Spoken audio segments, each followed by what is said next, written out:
પશ્ચિમ એશિયામાં શાંતિ માટે ટ્રમ્પે વધારી ડેડલાઇન. ટ્રમ્પે ઈરાનના ઉર્જા ઠેકાણા ઉપર હુમલા 10 દિવસ માટે રોક્યા. કહ્યું, ડીલને લઈ સારી ચાલી રહી છે વાતચીત. ત્યાં જ યુદ્ધ પૂર્ણ કરવાને લઈ ઈરાને 5 શરતો રાખી. ઈરાનના એનર્જી પ્લાન્ટ પર હુમલા રોકવામાં આવ્યા બાદ ગઈકાલે અમેરિકાના બજારોમાં જોવા મળ્યો મોટો ઘટાડો. એશિયાની પણ નબળી શરૂઆત. ગિફ્ટ નિફ્ટી આશરે 150 પોઈન્ટ્સ નીચે. ત્યાં જ ગિફ્ટ નિફ્ટીમાં પણ નરમાશ સાથે ખુલવાના સંકેતો. પશ્ચિમ એશિયામાં યુદ્ધ વિરામ સસ્પેન્સથી ક્રૂડમાં ફરી ઉછાળો. ભાવ $160 પ્રતિ બેરલને નજીક.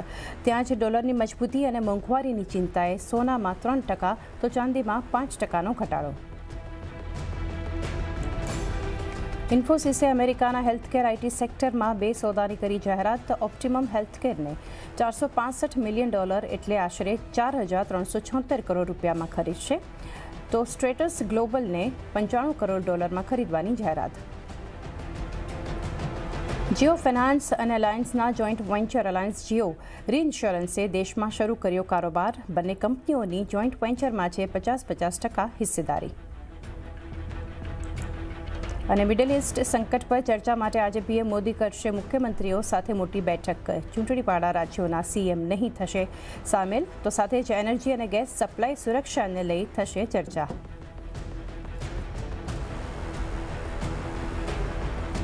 Good morning. સૌથી